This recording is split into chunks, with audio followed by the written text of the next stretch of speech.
Alors on offre tout type de cours, on arrive à satisfaire un peu toutes les demandes, c'est-à-dire du cours privé avec une personne, même deux, on a des formules duo, etc. Jusqu'en cours de groupe, même si ça reste des petits groupes de maximum 14 personnes, et la moyenne c'est plutôt 8 à 10. Alors nos cours sont basés sur le CECRL, c'est-à-dire le cadre commun de référence pour les langues. Qui est à l'origine des normes européennes, mais qui maintenant sont utilisées dans le monde entier et en particulier dans les alliances françaises. Les cours formels, voilà, pour ceux qui veulent vraiment un cours complet avec de la grammaire, du vocabulaire, mais tout ça évidemment encadré dans un objectif de communication, pas de la grammaire juste pour faire de la grammaire. Et puis, dans les cours spécifiques, bien sûr, on répond à toutes les demandes. Alors, on a quelquefois des demandes de personnes qui travaillent dans le domaine de la santé. On a bien sûr un grand nombre de fonctionnaires aussi. Voilà, différents domaines. On s'adapte à la demande.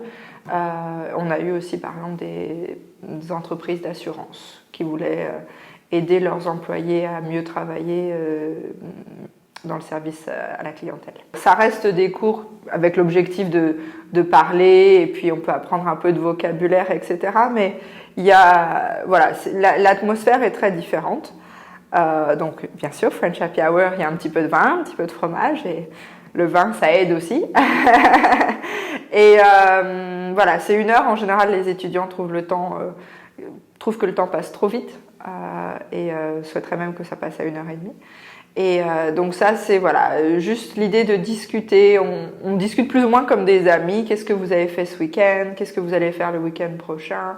Ce genre de choses. J'ai oublié de parler de French for Work, bien sûr, qui est un cours de groupe qui se passe à la bibliothèque du millénaire.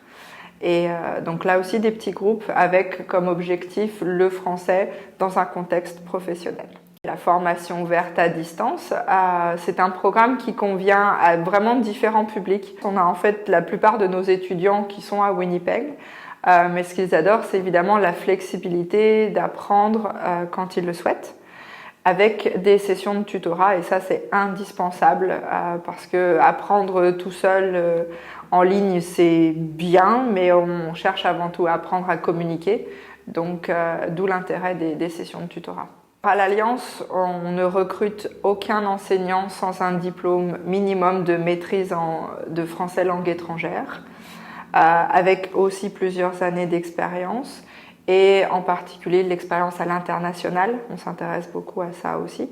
L'idée que les enseignants aient déjà été en contact avec d'autres cultures et tout ça, c'est vraiment important.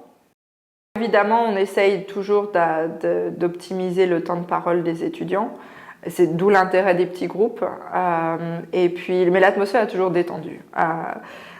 Même s'il y a des erreurs, et bien sûr il y en a, il faut qu'il y en ait d'ailleurs, il n'y a jamais de pression, il n'y a jamais de malaise, tout le monde fait ça dans la bonne humeur. On offre différentes certifications, on groupe ça sous le terme de certification. On a des diplômes qui sont donc le DELF et le DALF pour les niveaux les plus élevés, qui sont une suite logique de l'apprentissage ici, puisque on suit le CECR, le DELF et le DALF sont basés sur le CECR, et donc ça permet de valider les niveaux acquis ici à l'Alliance. On a 3 sessions par an pour le public général, ce qu'on appelle les sessions tout public, mars, juin et novembre, et puis on a aussi des sessions de scolaires et juniors, qui sont à peu près 2 ou 3 fois par an également. Donc non seulement on a un équipement moderne, mais on fait en sorte, et c'est une des recommandations de la Fondation Alliance Française, que toutes nos méthodes soient récentes, c'est-à-dire inférieures à moins de 10 ans, et même on recommande que soit 5 ans à peu près la norme. Donc à chaque fois, on achète de nouvelles méthodes pour être sûr qu'on a des documents et des ressources récentes. En plus, évidemment, maintenant qu'on a l'accès aussi à Internet dans les salles, bien sûr, on peut regarder à tout moment un document récent, mais les méthodes en elles-mêmes contiennent aussi des documents qui ont en général moins de 5 ans. Donc des statistiques plus récentes, sur le point culturel évidemment des chanteurs ou des acteurs, des choses récentes.